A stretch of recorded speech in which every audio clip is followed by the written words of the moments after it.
Oh yes, and welcome to the Irish Abroad show for this Thursday evening with myself, Jared Brown. I'm once again joined by a Paul, but not our usual Paul. This week, Paul Tierney, off in his hollers. I think he could be off having a nice romantic weekend away with the weekend that's in it. Paul, the love is in the air. Are you feeling it with all the weekend that's in it, or are you still doom and gloom after another miserable night for Everton there on Tuesday? Yeah, Everton are definitely not making my life any easier, but the Irish lads doing well. It keeps me optimistic as well. So I'm looking forward to kind of getting into it with yourself. Paul is going on a nice little wedding, actually, I believe, in Germany this weekend. So that's why he's not here today. So best of luck to him. Yeah, How are I'm you? yeah, all good. Looking forward to heading to Tala tomorrow evening. Where I think there'll be plenty of cards given out, but I don't expect it to be of a loving kind or of goodwill for the President's Cup final between Pats and Rovers. I know it's possibly kind of still in the pre-season mode, but like the fact that Pats already have sold out in the way end of 1300, I think tells you the interest, the bite that's there for this game, and I think as well that there's a bit of a rivalry building up. Pats will feel that there's a couple of scores to settle with Rovers after a couple of last minute defeats. They want to close the gap. As always is the case, there's been a lot of kind of coming and going during the transfer window. So looking forward to that game as well, and obviously the new league season getting underway. But a lot to get through because it was an interesting weekend or weeks or so because we had the FA Cup fourth round. We had kind of double game weeks in the EFL. There was Premier League midweek, so there's a lot to kind of get through. Double game week again in Scotland. I might just start with the FA Cup because that's the first thing that's up in my notes. Just before you do, so you obviously mentioned the President's Cup and stuff like that. I did a lot of interviews, and they're all up on our channel from the League of Ireland launch yesterday. So if anyone is watching this afterwards, go and check them out. Yeah, so that's your dose of Irish football fan TV content for this Thursday evening taken care of. So the FA Cup fourth round weekend started off on Friday night and it started off with a nice upset with Middlesbrough dumping out Manchester United after penalties. Aaron Connolly came on extra time at the start of extra time, so he played 30 minutes this game for Middlesbrough. Just one thing on I found a little bit interesting, Paul, given that Aaron is an attacking player and striker, I found it strange that he wasn't in the five players to take a penalty. Then found it even more strange he wasn't even one of their first three reserves. Look, it doesn't matter. Middlesbrough kind of got the job done. Look, maybe Aaron isn't the most comfortable with taking spot kicks, or maybe it was agreed beforehand that other players felt like they had more confidence, I suppose, to step up and get the job done, and it was proven. Eight perfect penalties from the Championship side. Yeah, just there's a few comments flooding in there, so just let the lads know that we'll read through some of the comments in a little while, and we will come to Festy because he seems to be dominating the comments there. But yeah, the thing that surprised me most with Aaron Connolly was the fact that he was trending on Sunday. A guy I know actually sent me like a screenshot of Twitter that was Aaron was trending for all the wrong reasons, and he just seems to be getting constantly battered and harassed online with messages and between Brighton and Middlesbrough fans and stuff like that, just absolutely savaging him for whatever reason I don't know. I didn't see the game itself. I do think it's strange that he didn't take a penalty, but look, as you said, they won the game, so they won't really care too much. The loan hasn't it hasn't gone amazing so far. He's getting Yeah. game time, yeah, but he well, I suppose we'd be expecting him to maybe start scoring a couple of goals and maybe rising up the ranks. But then again, you look at someone like Obafemi, and I know we'll come to him in a little while. I mean, he scored at the weekend, and he hadn't been scoring, but he's been doing okay. Troy's been doing okay at MK Dons, but maybe not scoring as much. So I haven't really seen Middlesbrough that much, but he hasn't been grabbing the headlines for the right reasons so far. I would say just on Middlesbrough at the minute. So hopefully that will change. But in terms of Middlesbrough getting the win over Man United, that was obviously good because I do like a good cup shock. And I know as a Liverpool fan yourself, you were probably happy to see Oh, Man United enjoyed it. crash out. Yeah. So yeah. Yeah, but that's all I really have to say about Aaron. I don't know how you feel about it. I don't know if you watched the game or how you felt about it. So I suppose I'll bring it back to you. I wasn't allowed to watch the game. Family folk came down. I was outnumbered 3-1 to watch the Eurovision on RT late show tonight. Where are But your I, priorities, Jay? yeah, but I did convince them if this game goes to penalty, we're at least sticking on the penalty shootout. So at least I got to see that, and I did see the highlights package on Match of the Day Saturday night. Not much to pick from it.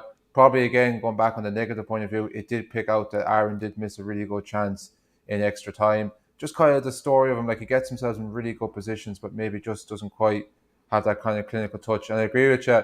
It's still very early days. He's only at Middlesbrough a month. he's got a good bit of game time, but like more often than not, he's been substitute matches early on, or he's only come off the bench and hasn't got that goal that we thought that might maybe start a waterfall for him. But look, it's still early days, and like I said, for Middlesbrough, the bigger picture, great story for them. They're now going to face Spurs in the next round, who are on the Jacqueline Hyde side at the moment, so who knows what could happen there. It mightn't be going well for Everton in the league, but on the cup front, they're doing okay. They're into the fifth round themselves, as they won Frank Lampard's first game in charge, beating Brentford 4-1, and Seamus Coleman returns to the team for that game. They now face another very winnable game against non-league side Boreham Wood in the next round.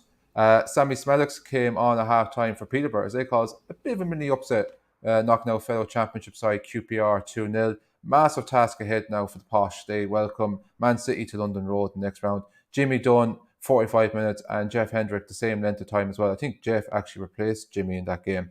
We're on the losing side. Shane Long played the full 120 minutes for Southampton as they came from behind to beat Coventry City 2-1. An old Premier League tie against West Ham awaits them in the last 16. Jordan Shipley came on midway through the second half of normal time for commentary in that contest.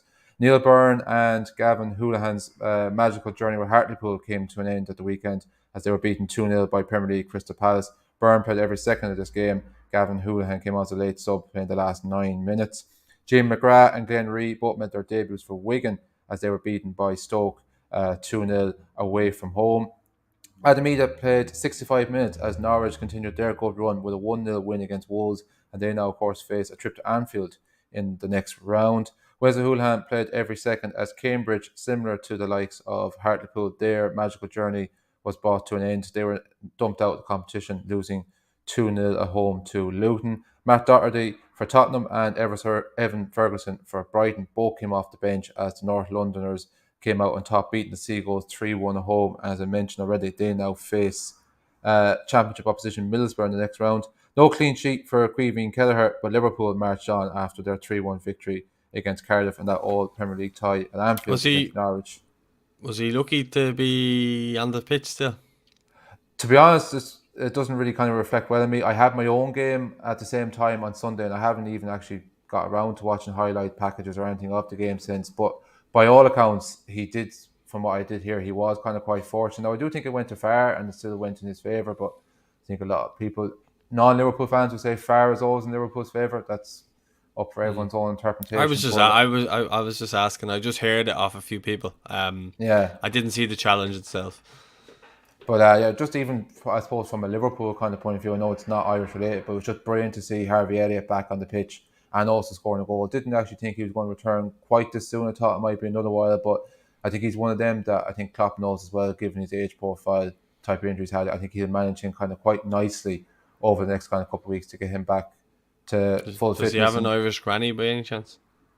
I'd say if he did, we would have well and truly known it by now. Certainly, I know it was only 3 games he played at the start of the season, and you can't read too much into it and his young age profile, but the early signs were from what we've seen from him in them 3 matches, 2.5 actually, even, because he went off injured early in that game against Leeds when he picked up that serious injury. Just continuing that game as well, Joel Bagan, James Collins and Mark McGuinness all started for Cardiff in that match. And finally from the FA Cup, probably the story of the weekend, but unfortunately Gavin Kilkenny was on the wrong end of it as his Bournemouth side were dumped out by non-league side Boreham Wood. And you mentioned, Paul, you love a good fairy tale story, good FA Cup run, but I'm sure you're hoping that's as good as it's going to get for Boreham Wood. They face Everton in the next round, but it's fantastic to see still, we're almost seeing as well what would have been another magical story with Kidderminster Harriers, only for he who shall not be named, and then done his stupid celebration as if he scored a winner against a Premier League team. It's moments like that still keep the FA Cup and its gloss and its glory alive. Yeah, 100%. Unfortunately, it happened to Gavin and Bournemouth. I really like Bournemouth. We obviously know we have a lot of Irish players there at the moment with Robbie Brady, Gavin, and Mark Travers as well. There, I might be missing a player or two there as well in the lower ranks as well. But yeah, delighted for Bournemouth Wood. Obviously, the lad. I don't know if he scored the goal, but the lad with the Tony Hibbert jersey who was celebrating, and now he's going to get his chance to play against Everton at Goodison. So that's fairy tale stuff there, So that's the type of stuff you want to see. Unfortunately for Gavin, that's not what you want to see from Bournemouth. You want to see Bournemouth doing as well as they can. But I suppose that's for now. For them now, they had a good deadline day and they can focus on trying to get promoted now. I think the deadline day stuff might not have been good for Gavin, and maybe crashing out of the cup won't be good for Gavin because maybe that was where he was going to get his game time. He could still maybe push through in the midfield there, but I don't think he's going to have as much of a prominent role as he did earlier on the season. But look, I do love a good cup upset if it's not against my own team. So yeah, it's great stuff for Bournemouth, and they got a great day out for themselves, players, and their fans if they have any. Yeah, as we'll touch on later with the championship, from a Bournemouth point of view, they were in a really, really sticky patch there just after Christmas, but they seem to turn around. They've made back-to-back wins, and we've seen the likes of West Brom fall off a cliff. Blackburn are starting a little bit after a really good run. Like, that second spot is still well up for grabs, and as you mentioned, with the quality and talent there, and Scott Parker, who's been there, done it before with Fulham a couple of seasons ago, getting out that division, you will give them a good chance. Look, you never know. There's going to be a lot of game time, a lot of midweek matches, double game weeks between now and next May. Like, hopefully Gavin will see game time, but as you mentioned, we've even seen it the last couple of weeks. He kind of drifted out of the team, and you say now it's probably going to be a bit harder for him. But overall, in general, I think by all accounts, first half of the season, and given it's the first time he's played really regularly football at this level, he's still doing kind of quite well. We'll touch on Just before you move on, obviously there was talk and hype about him getting a call up the last time Ireland played. Now that's talk's probably stalled. I wouldn't say he's going to be in the frame to. I'd say someone like maybe a Conor Ronan or someone like that would be more in the frame this time around, but I'm sure we'll speak about him at some point as well. Yeah. We'll touch on then to the Premier League. Obviously, still a couple of games tonight. As always seems to be the case, not much massive Irish involvement over the last two nights. But I suppose the two players that were most heavily involved really kind of overlap each other in terms of that sector of the table. Seamus Coleman once again captained Everton as their league struggles continued. They went down 3-1 away to Newcastle. That was a massive blow because that's only Newcastle's third win in the season. That's a game I think Everton would have really been targeting, against a team below them. And that result, along with Norwich's 1-1 draw with Crystal Palace last night, which Adam Mida got an assist for Pukki's goal in the opening minute, means Everton are just 2 points above the bottom three. And there's no doubt about it. There's no point even asking Paul, are you worried? I think at this stage of the season, we're into February. But I was just kind of thinking, I remember it was during the Project Restart, we were kind of talking about Everton, and you were kind of saying that, why we get in kind of players. I think you were making reference to the likes of Fabian Delph, Alex Iwobi at the time, that have come from bigger clubs than us, but they're players that were nowhere near wanted by those clubs. And I look at a similar situation with bringing in Deni Ali. He's fallen off a cliff the last 3.5 years since the World Cup in Russia. Van de Beek, I don't think anyone really knows what he can really offer at this level because he's barely, I'd say you could put all these appearances together for Manchester United and still wouldn't even make up 90 minutes. So again, it's another player that you don't really kind of know what we're getting. Or is that kind of a bit of a harsh judgment and still feel that these players have shown in previous stints at previous clubs what they can offer and they can help get Everton up that table? Well, I think with players like Fabian Delph and Alex Iwobi, they were never major players at their clubs. They were never seen upon as, Delph was looked upon as a backup left back because he couldn't get into the midfield. And everyone was going on about how much of a leader he was and this and that, which wasn't true. He shouted a little bit in the documentary, The All or Nothing, and everyone thought he was a leader. He's done nothing to lead on the pitch for Everton. And Alex Iwobi, that was the owner again acting like he did with the El Ghazi loan transfer. He just constantly just seems to butt his nose in where he shouldn't be doing it, and he's getting these players in that the managers don't want. And that's why Iwobi's at the club, because of Mashiri, not through anything else. He was trying to get Wilfred Zaha, and he was willing to pay mad amounts of money for him without letting the manager pick and choose the players, or Marcel Brands, and that's what's happened. With Dele Alli and Van de Beek, I think they both have a point to prove. I think, Van de Beek's been a very good player at his club in Ajax, maybe not so much as at Man United.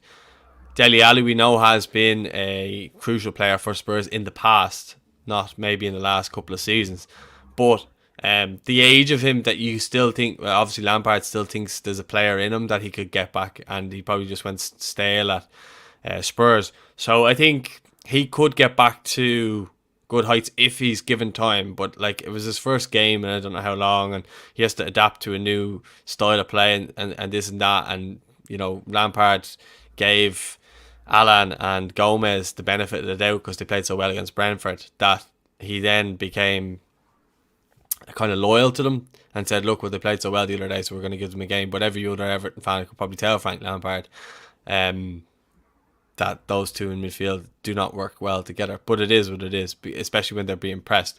Seamus Coleman, on the other hand, because we are here to talk about kind of Irish players, him and the whole Everton defence and pretty much the whole team, the confidence is on the floor. Everybody wants Coleman out of the team and wants Nathan Patterson starting. I know there's going to be people that are kind of big. Like, I'm an advocate for Seamus Coleman. I love the guy and everything like that. But I think sometimes you just need to take players out of the firing line. Everton have made a really bad habit of this over the years. They did it with Sylvain Distan. They did it with Tim Howard.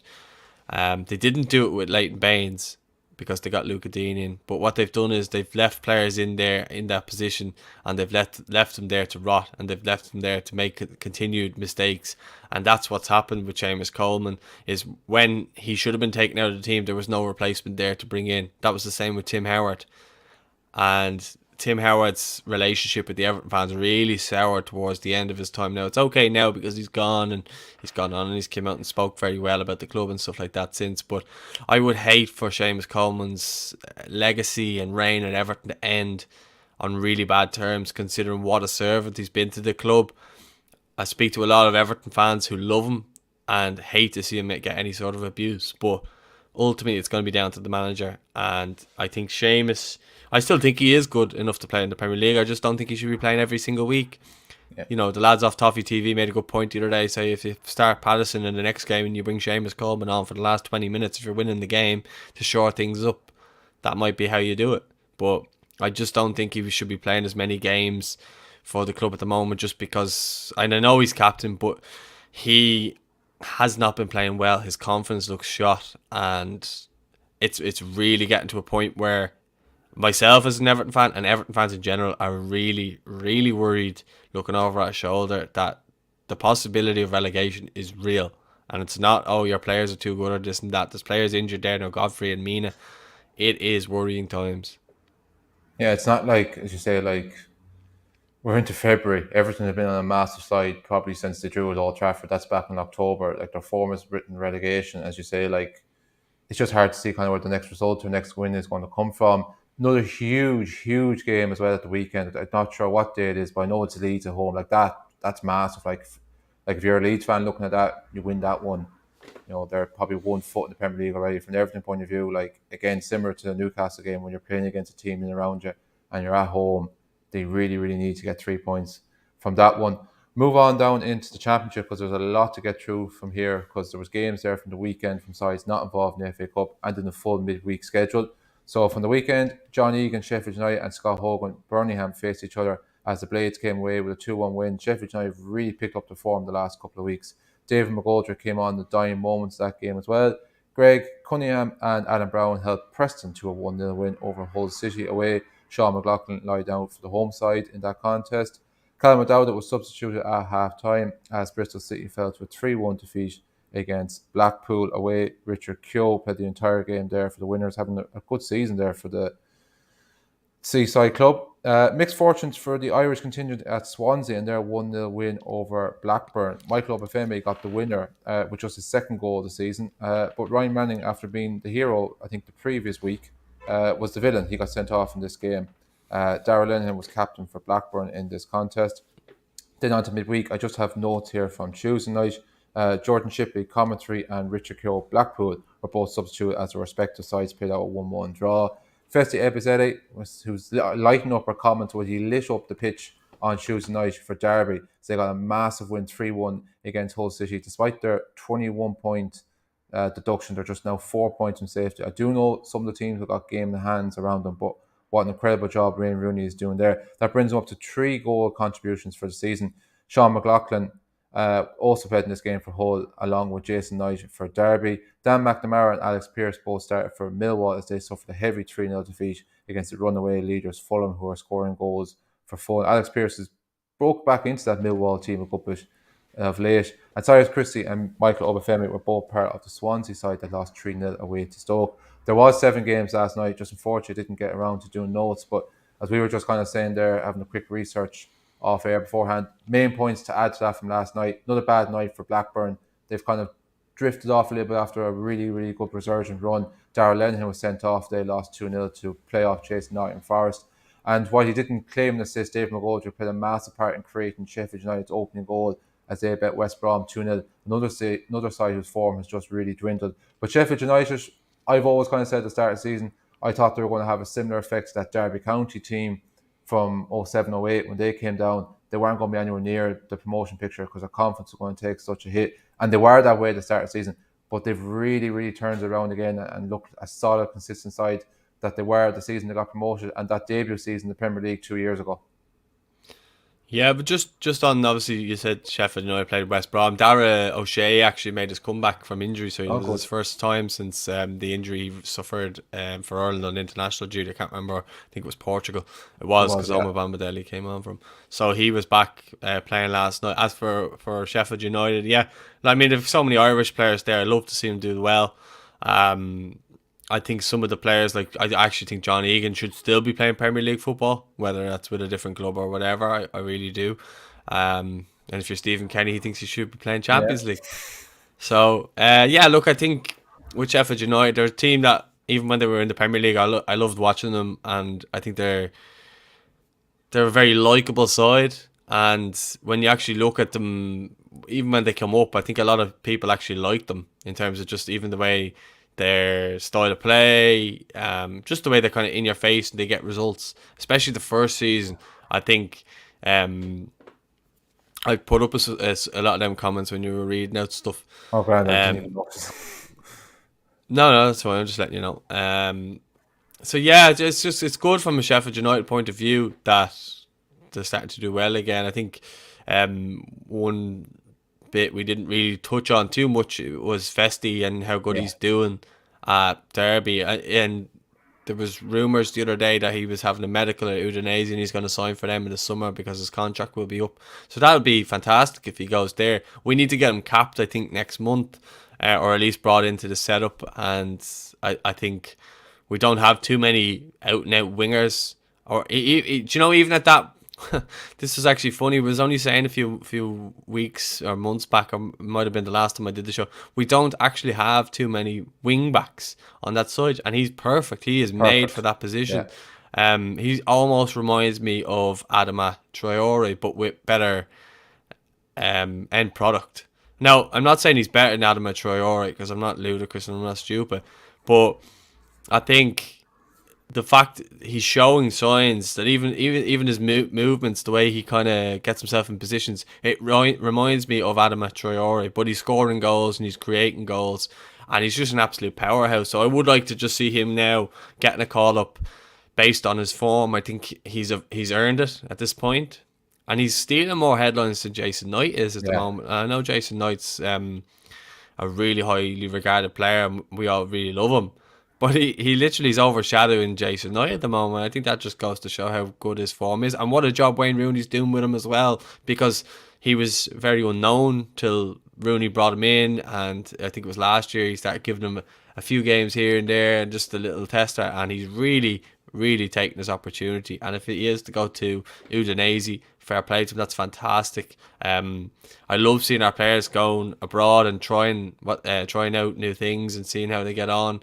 Elbouzedi's done it there. Shout out to that lad there, Toby, who's obviously Swedish and he's tuned in. I think he subscribed after the Elbouzedi interview. But players like that, Elbouzedi, Josh Cullen, have gone and they've tried their best abroad and it's worked out for them. So hopefully that's the case with Festy at the end of the season. But more importantly, I'd like to see him doing well. Now, unfortunately for Darrell Lenihan, he looked like his form was playing him maybe into the Irish side. The problem we have at the moment there is we have a lot of centre-backs that are doing quite well. I don't know what's going on with Bambadeli with Norwich, but the rest of our players, I know.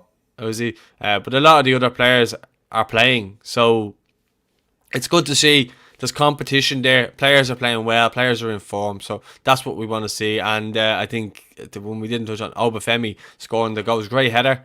And yeah, Ryan Manning's a bit of a weird one. I mean, he does have that where he's 1 week he's brilliant, 1 week Yeah. he's, it's just that little bit of a lack of consistency. I think he is still learning that position of left back, because he did, correct me if I'm wrong, but he was a striker originally. So to be going from striker to left back is not easy. Ask Stephen Ward, because that's what he had to do. So yeah, I think Manning will get better in time. I think he will be a Premier League left back in time. But yeah, as I say, we have another option now as that right wing back position, which is fantastic, because if Doherty's not playing, then we have a player ready made, or Doherty might go on the left, and that gives us other options then. Because I think Seamus's days of playing as that right wing back with those two there, I don't think that will happen anymore unless they're injured. Yeah, even on Ryan Man, I think even when he broke through at QPR about 5 years ago, I think he was actually in central midfield. So he's kind of literally worked his way back. He could be a goalkeeper in a couple of years' time, going by that logic. But this even on, and even just as well on Swansea there as well, Cyrus Christie, since he's gone on loan there, by all accounts, his performances have been really, really good. He's got star player ratings from local websites in Swansea over the last He kind of was couple of doing weeks. that last year at Nottingham Forest as Yeah. well. So yeah, I think I used to work with a Forest fan. He was saying that they were a lot more happier with him than they were with Harry Arter, anyway, from an Irish kind of point of view. And just even on Festy Ebosele, like he's been gradually kind of building up his stock all season. I was kind of like, right, 2022, we'll definitely see him at some stage in the Nations League, but he's just fast tracked over the last couple of weeks so much that if he keeps playing well over the next month, even less, because I'd say Stephen Kenny's squad will be named around Paddy's Day for them March games. I can't see how he won't be in that squad. I don't know what the situation is with the 21s. I presume they'll probably have games, crucial qualifiers. I'm sure Jim Crawford will want to keep hold of them, but the bigger picture is when the senior team comes knocking, you can't really go turning it down. Move on into League One. Nice bit to get through from here from the weekend and midweek. At the weekend, Anthony Pilkington was on the score sheet again. He's been also in very good form of late, although I don't think Stephen Kenny will be picking up the That's phone for for him. Fleetwood, yeah. Yeah, they drew 1-1 with Shrewsbury away. He scored 3 goals this season, and they've all come in January. So, yeah, he's had a fantastic run of it lately. Luke McNally got his second goal for Oxford by getting the opener in their 3-2 win over Portsmouth. Rowan Kirk was also on the score sheet in this game for Pompey. That brings him up to 6 goals for the season. And Warren O'Hara got his first goal of the season for NK Dongs in their 2-1 win over Lincoln City. Anthony Scully got the assist for Lincoln in that game. And then midweek, John O'Sullivan was on the score sheet for the first time this season as Accrington Stanley bet Oxford to Nice 2-0. volley, yeah. Yeah, that was actually a really impressive result, because Oxford have been like the Fulham of League One the last couple of weeks. They've been banging in goals for fun, almost putting up cricket scores. So that was a really impressive result for Accrington Stanley. Joshua Kayode got his maiden goal by scoring the winner for Rotherham, their 1-0 win away to AFC Wimbledon. And Anthony Scully got his second assist. Bene got an assist for that. All right. For the Joshua Kayode one, yeah. Good to see the Irish contingent linking up well there at Rotherham. And speaking of assists, 2 in a week for Anthony Scully, as he also bagged one in Lincoln's 2-1 win over Morecambe. So a good bit to get through there, Paul. We obviously touched about Anthony Pilkington. Let's be honest, his days in Ireland are over. So let's focus on younger players who have hopefully got bright future ahead of them in Irish, are all doing quite well. Luke McNally, Joshua Crowley and Anthony Scully all grabbing the headlines there. Yeah, I think Scully was unlucky when he before Christmas. He was unlucky not to get in the squad. He'd been scoring goals. He'd been assisting. He had so many goal involvements before Christmas. I think he got an injury that stopped him playing for a bit, and he wasn't scoring as much then, obviously. But he's built himself back up. He got the assist there the other day. You said he scored again. No, 2 assists this week. Sorry, yeah. When you said he bagged them, I thought you meant he scored. Yeah, but he's still having goal involvement, so that's what you want. Yeah. Because he's a wide man, not really a central striker. He's a wide forward, so that's what you want him doing, affecting the game in whatever way he can. And I think if he can continue it for the next month, I think Stephen might be looking at him to bring him in for this window, just purely because it is friendlies, and it'd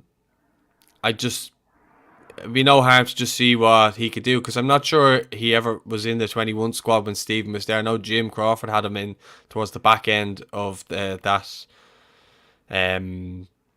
qualifying campaign. Yeah, so I think Stephen has yet to kind of work with Anthony. So it'd be interesting to see, does he continue the form, and can he keep keep it up for the next month, avoid injury, and then hopefully get his dream call up, because I know from speaking to people, he is absolutely chomping at the bit to represent his country. So that's what we want to hear. That's what we want to see. Young, hungry players, and yeah, that's fantastic from his point of view. Warren O'Hara, great to see him on the goals scoring charts. Because Troy gets all the headlines there. Conor Coventry's gone down there too, but Warren's kind of been a solid player for them and has worked steadily along. Yeah. And kind of, as you mentioned about Festy, he's kind of just gone under the radar, but just happily so. He's been doing really well from a defensive point of view. Never really gets his call up for the 21s, and I don't know why that is. We're blessed with a lot of centre backs, but I think Warren is going to have a good career. And I thought he took the goal well. It was a little bit lucky, but he won't care. And then there was someone else who said it was Luke McNally. I haven't seen enough of Luke. Obviously, you would have with being a Pats fan. But all I know is that since he's gone over there, he's done quite well. The fans seem to like him. And he's, again, another one who's gradually getting better. And that's what you want to see. I mean, he scored against Gavin Bazuna. Not many can say that these days. No, not even, well, Ronaldo actually can, never mind. We won't go any further into that. But yeah, just on like Warren O'Hara, he's just, as you say, like nice on the radar, but he's consistently now for about 2 seasons been playing really, really well at a League One level, a good kind of standard. And you say with his age profile, like NK Dongs are knocking on the door of the playoffs, so who knows, maybe one way or another in the next year or two, he could make that step up, as you say, and continue that progression to go on and have a good career. I certainly think he's heading in that direction as well. Just 3 bits of information from League Two. For some Just reason. before you go there, I know Russell Martin really liked him, and he's gone on to be Swansea manager. You never know if things don't work out. He may get a transfer there, but yeah, sorry, go on. Yeah. As always tends to be the case, not really much Irish involvement in League Two. There was none at the weekend of anything to report, just 3 from midweek. And even the first one's a bit controversial. Liam Kelly got an assist for Rochdale, but they suffered a 2-1 defeat to Forest Green. I don't really know what country he alleges himself with anymore. He was called up by Martin O'Neill in 2018, pulled out the squad because he wants to declare for England, and I haven't heard anything about it since. If he's playing League Two football, I don't think Garrett Southgate is too concerned. Yeah. He did play underage football for us. We'll move on anyway. Reece Gregor Cox replaced fellow Irishman Will Ferry and then claimed an assist in Crawley's 3-1 victory over Harrogate. And Alan Judge scored for the second week in a row, but Colchester lost 2-1 to Mansfield, and Sean McLaughlin got an assist for the winner in that game. Again, have you seen the goals that Alan Judge scored this week? Yeah. But like, I think if anyone would tell you, like, go back as far as his days at Brentford, in particular that season when he was really, really on song in the 15-16 season, was probably going to make the Euro squad. Like, the ability is very much there. I was, delighted for him when he got that winner against the USA after going back from all that injury trouble. I think he even had a setback in his recovery from that crucial injury in April 2016 to get the winner. Just unfortunately, probably because the injuries has kind of caught up him. But even that season, he went on loan to Ipswich 2 years ago in their relegated from Championship.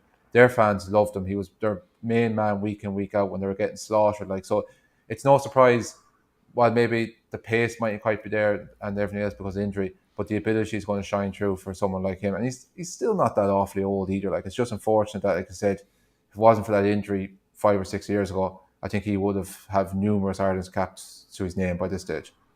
Yeah, but I think even when, he came back from the injury and Mick McCarthy had him, he came on against Denmark when we were 1-0 down. He helped set up Shane Duffy for a header, and he was the difference in some games. So, as you say, the quality is still there. And, I think Alan Judge is a fantastic player, but time's not on his side anymore. You know what I mean? He won't be called back up for Ireland now, and especially with the level that he's playing at. But he seems to be enjoying himself, and that's what it's all about. So, power to him, and I hope it continues that. Yeah, and from interviewing as well during the first lockdown, absolute top man as well. We'll move on to Scotland, double game week there. So I just mainly have a report up from the weekend. Nothing major to report from last night. We'll just mention that at the end. So from the weekend, Dan Cleary picked up a yellow card as St Johnstone drew 0-0 with Dundee United at home. Johnny Hayes also picked up a caution, but Aberdeen took nothing from their encounter with Livingston going down 2-1 away. Conor Ronan, he scored twice this week. The first of those came on Saturday as St Mirren, who've really picked up in form as well. They're now in the top half of the table, but Hibs away 1-0, who have really dropped off the last while. Charlie Dunn, Alan Power, and Joe Shaughnessy were also in the St. Mirren side. Jake Doyle-Hayes lined out for Hibs. Ryan Sweeney played for Dundee as they lost 2-1 at home to Ross County. And Ross Gini replaced fellow ex-League of Ireland player Jake Carroll at half-time in Motherwell's 4-0 thrashing at home to Celtic. And Aaron McAniff was also replaced at half-time as Hearts were also on the receiving end from one of Glasgow's big two, losing 5-0 to Rangers. As I mentioned, full house of games last night. Don't have notes, but the only thing really of significance that we were talking about before air was another goal for Conor Ronan and another win for St. Mirren. And after a slow start to the season, they're getting back to where they were last season. It's amazing that Jamie McGrath leaves and Conor Ronan steps up to what Jamie McGrath was doing last But he's season. shown potential. He has it. Like, even, you go back to his days of Wolves, like, you kind of wonder how he never really kind of kicked on a bit more for that. He was running rings around Liverpool in FA Cup tie, stealing the show. Yeah, he had, albeit maybe an extra time in a League Cup game, might have been a weakened Man City team. The potential was always kind Kevin of De there. Bruyne asked him for his jersey after the game, so came into the dressing room after the game, that kind of thing. Like, and we kind of thought, right, a star was born here. He's worked away nicely over the last couple of years, out of the limelight, maybe in leagues in the middle of the continent. But he's come back and he's really kind of come into his own again this season, and he's back in the conversation, the frame for an Ireland call-up. And like you said, now that Jamie McGrath is gone, here's an opportunity for him to relish be the main man in St. Mirren. And if these are early signs to go by, it's looking well. Yeah, well, I think the opportunity, he has to continue to grasp it. He seems to be the main man now that Jamie's gone. He's on penalties now, as we saw. So, yeah, Stephen Kenny apparently was watching him over the weekend as well at St. Mirren. So when he was against Hibs, he scored that other goal. So it's great to see him doing well. He's obviously a class player. We've seen him with the 21s as well. Really good player. Got to see him up close and personal then at that point. So yeah, I think Conor Ronan will continue the form. I think he will be in the squad next month, and Stephen knows what he's all about. So look, I think as well he should take a lot of inspiration from Jamie McGrath and what he's done. I think Jamie has set the bar there for what can be achieved. And if he can do well there, go back to Wolves, he might get in at Wolves, or he may just decide to maybe get a championship move or move across somewhere in Europe. We know he played in Slovakia, so he's not afraid to go and leave if he has to try and get game time. But I think this is the season that will be make or break for him more so. I hope he doesn't sign permanently with St. Mirren, even though it might be good for him short term. I'd like to see him sign with someone maybe better. He can still be the main man somewhere else, but I just hope he doesn't sign for St. Mirren, just purely down to the fact that I think he could get into a better team. But it's fantastic to see him doing well. Daniel O'Reilly, I think, scored for Hamilton as well. That's right. A header. Nice, so just give a little shout out to him as well. But yeah, it seems to be a nice place now for Irish players to go. And Ross Tierney has done well since he's gone to Motherwell as well up there. So it's good to see the Irish players doing well in Scotland. It'd be amazing if we could just improve our facilities and players wouldn't have to go there just to trying to kick on their career that little bit more. Because I don't think the SPFL, other than Celtic and Sevco, are as bad. Like we saw it with that, what was that cup, the Iron Baru Cup or whatever it was. There wasn't that much of a difference between the sides when they played. Do you remember the one that was in Dalymount? They had it was called off actually in the end. But it was called off because the Frost and Bows ended up getting thrown out because it just dragged on too long. But yeah, I think that kind of like backs up a kind of point I was going to say. You look at the likes of in the most recent past, the likes of Dan Cleary. Okay, it's a division below the Premier League, but in Premiership in Scotland, Daniel O'Reilly, the centre back at Sligo, Mahon as well. Like they've John Mahon, Ross Tierney as well. Like they've all pretty much since they've gone over, they've pretty much straight away gone into starting teams, which, as you say, kind of like does indicate that like there isn't that much of a gap between ourselves and take away the big two in Scotland from the rest of the league. Obviously, the massive difference is there's much better facilities and everything else like that. And that is something that like we're constantly trying to like harp on about here and hope that will get improved. But look, it's it's probably a work in progress. But it still is kind of good to see that these players are kind of hitting the ground. And similar as well to the Conor Ronan, like Dan Cleary was on the bench. I know it was only once off, but he was on the bench once to Liverpool in Europa League tie. He's come from a decent pedigree himself. Just finally, he was robbed at Liverpool. Do you remember that guy? Oh yes, the injury, yeah. Yeah, so Yeah, that's another reason why he was yeah. kind of not And given then the rightful opportunity, I think. yeah, and then just one last bit of information to bring it from Belgium. Josh Cullen played every second as Anderlecht got back to winning ways after a recent wobble. They bet Eupen 4-1 at home. That's a result that leaves them fourth in the table and 45 points.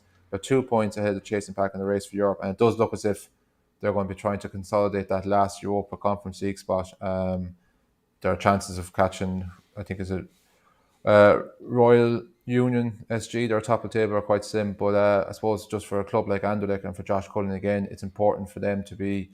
I think definitely from a Josh Cullen point of view, if Anderlecht aren't in Europe come the summer, I would be looking elsewhere for to play my football because he's proven 2 seasons in a row now he's good and he's comfortable at a pretty solid level of competitive action in football terms. Yeah, I'm a huge admirer of Josh, and I just think he's so good in that position, and he just sets the tempo, especially for Ireland. Like that's more so where I've watched him. Um, he just sets the tempo for the team. He's the one who you can trust because he has to drop deep to get on the ball to try and make things happen. So he's the one that is trusted to come in and basically beat off the press. So when the Irish defence are trying to get out, Josh is the man that has to turn over the press. So he has to get the ball and turn and then try and play out from there. So he's one of the best in that position, I feel, from watching and seeing him do it. He makes it look so easy and it's so hard to do. So I think a lot of teams will be looking at Josh now as a player that could come into a team that play with a possession based game, and I think that they could be looking at getting him in is if as you say they don't get any European football, and a club like Anderlecht should be getting European football. Certainly should be with their legacy that they have, and of course Yeah, didn't but even make the group stage Europa League conference for this season, which would have been or Europa Conference League, whatever the hell it's called, which would have been a major setback for them. But I think that's it was all pretty much covered for this week, Paul. I think Paul Tierney is once again missing again next week, so I'm pretty sure you'll probably be back in this hot seat again with myself, looking back on hopefully another action-packed weekend. it'll be me or it'll be this guy. I was thinking about mentioning his name, or he was over having a very good time at the moment on the other side of the world. I have his 2022 media pass there, so he doesn't even know it yet. I don't think he's Unless over he's at the watching. If World he's Club watching now, he does Championships. know. Yeah. Well, if he's watching, Don't know what the time zone is. I suppose the big question kind of is for a man who has no shy to traveling to big major tournaments. As you mentioned, he's over the Club World Cup. I'm pretty sure he's going to the big one in the winter time, is he? I'd say he will be. Yeah, he doesn't miss World Cups, you know yourself. Yeah. Anyway, that's all for today. Anyway, thanks for everyone who was watching. Thanks for everyone who got your comment in. Very much appreciated. It's good to see the interaction on these live shows. And sure, look, if you didn't get a chance to watch it live, it will be there to watch anytime you like on YouTube. Paul, thanks very much for taking time out to join me this evening. No problem. Thanks for having me, and shout out to all the people who got involved in the comments. And thanks for everyone else who joined in as well. And we'll be back again to do it all again next Thursday.